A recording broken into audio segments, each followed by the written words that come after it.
We did it. We mashed it up. Done. It's mashed. Boil them, mash them, stick them in a stew. Well done. Taters.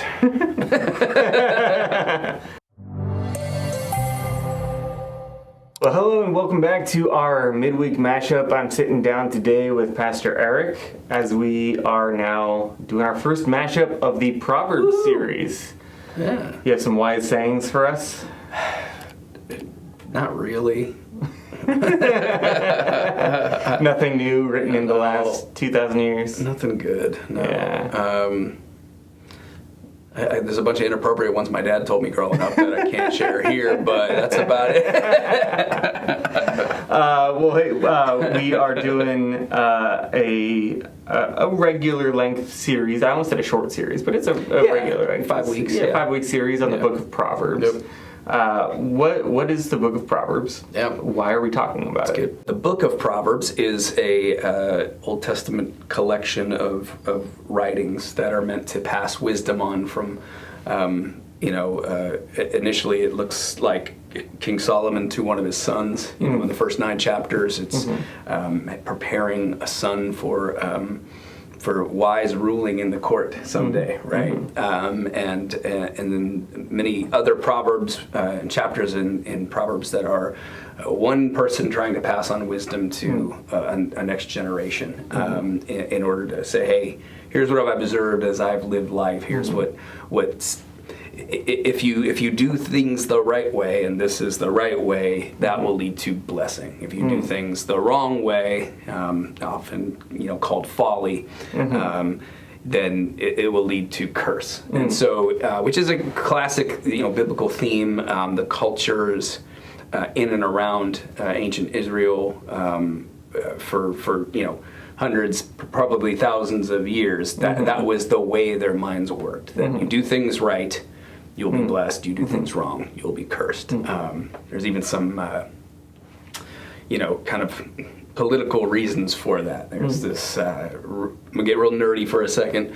In that time, there was something called the suzerain vassal agreements, covenants. And this is where we get a lot of covenant theology from, where there'd be a powerful person who would offer protection for a less powerful person if you do this. So basically, you work for me and you do things the right way. You will be blessed. You will be protected. You'll be taken care of. If you do things the wrong way, if you break the covenant, my protection is gone. It's going to lead to curse. It's going to lead to loss of something, violence, whatever. And so this was the theology, essentially, of people of the day, that God was this powerful person who made covenants with people, and if you uphold your end of the covenant, he will uphold his and give you blessing. If you don't, you'll receive curse. Proverbs very much follows that theological framework, and you mentioned in your sermon, which I thought was really helpful, like, we know there's exceptions to the rule. We know that bad things happen to good people. We know people who do things the right way, and life still ends up a catastrophe, right? And so there's other wisdom literature in the Bible that kind of talks about those exceptions to the rule and just acknowledges the fact that, hey, this is the way it should be, but it isn't always the way it should be. And so Proverbs is really, it follows that theological framework, and it's just like, hey, here's what wisdom looks like. If you do it, everything will go well for you. And if you don't, I'm warning you, it's going to end in a really bad place. It kind of reminds me of Star Wars a little bit, of like the Force. Yeah. Like, it's this like ambiguous thing, and you can use it for light and good, and things go well, or you can bend it to your own will, and things go poorly. Totally. What can we kind of expect? We're now 2 messages in. Like, what do we expect over the rest of the series? Are we just going to go proverb by proverb and just read it down for half an hour? Yeah. If we wanted to really dig into every proverb and try to understand its meaning and application for our life, with this series would take us a full year, right? We're not going to do that. So this is more about how to read Proverbs. And so, like, week 1, you did a great job of introducing us to the idea of Proverbs and how it's not just about wisdom. It's wisdom that comes from understanding who God is and understanding who we are, and having that proper perspective. Fear or awe of God is the beginning of wisdom. And then from there, this past week, I kind of fast forwarded to the end, you know, and talked more about Jesus. That multiple times in the New Testament, especially Paul, he will say that Jesus is the wisdom of God, right? Wisdom isn't just knowledge. You know, a student came up afterwards and they're like, you talked about the difference between wisdom and intelligence, but what is the difference between wisdom and intelligence? And I said, the smartest human being I've ever known made the worst life decisions I've ever seen. Seriously, a friend of mine from school, IQ off the charts, seriously the smartest person I've ever encountered. Yeah. Did not live with wisdom, and it led to catastrophe. You know what I mean? Made bad life decisions. So knowledge is just being able to retain and spit out facts, or even use that for some practical purpose. But wisdom is there's like a moral element to it of you know, this. There's a right way to do things. There are right things to prioritize, and there are wrong things to prioritize. And when you prioritize the right things, you know. So I fast forwarded and said, okay, well, Jesus kind of, his life, his teaching, even the theology that he espouses of what it is to be faithful to God is the best revelation of wisdom that we could ever have. And so, like, as we read the book of Proverbs, they're not just puzzles to be solved, because we actually see it lived out in Jesus the most fully we could, right? And so I just wanted to encourage everybody, hey, like, it's not just about having a catchy phrase here and there to like refer to. These things all point to Jesus, who fulfills wisdom in his incarnation.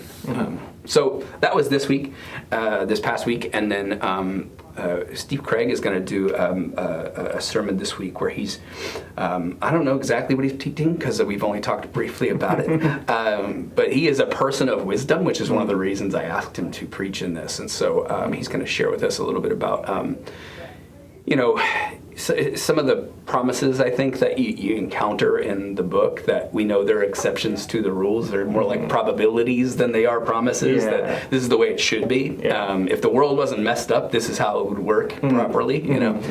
And then Adrian's going to speak in week 4 of the series on, there's these two characters that keep popping up, Lady Wisdom and Lady Folly. And I won't say more because I don't want to spoil. She's doing some really good and fun research, and I won't give away. But who is Lady Wisdom and who is Lady Folly, and how do we understand that for our life? And as we read the Proverbs, how do we make sense of that?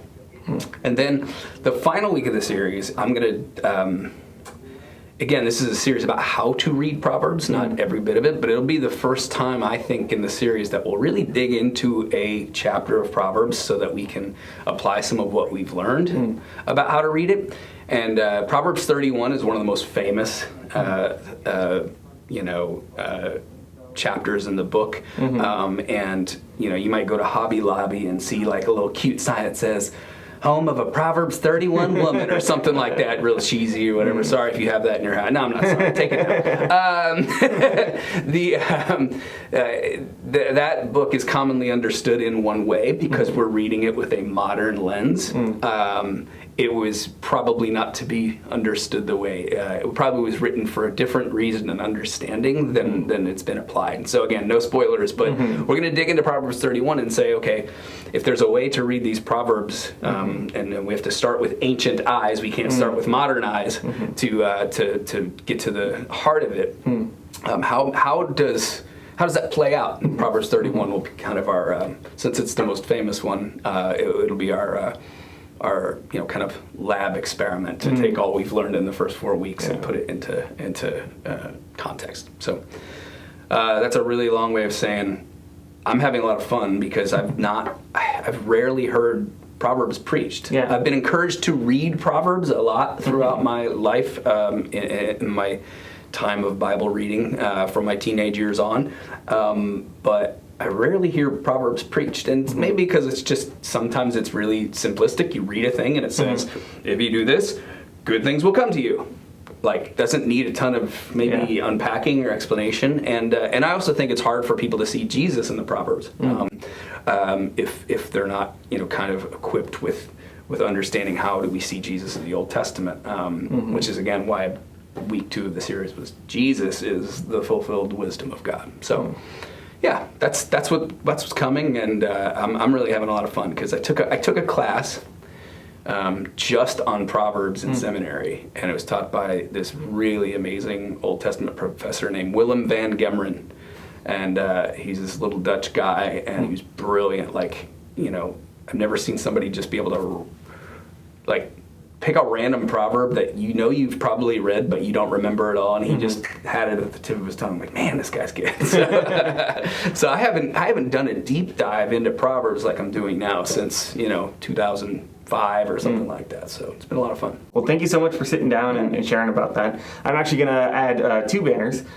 This first one, I'll go ahead and link to Eric's message on the book of Proverbs and kind of how we see Jesus in the book of Proverbs. Yeah. I'm also going to add a link to a video that I found helpful in preparing from the Bible Project. Oh, yes. And Very just good. kind of overview of what Proverbs is, how do we approach Proverbs, things like that. Really kind of good. help us set up for the rest of the series. So thank you so much for joining us for our midweek mashup, and we hope to see you in the next one.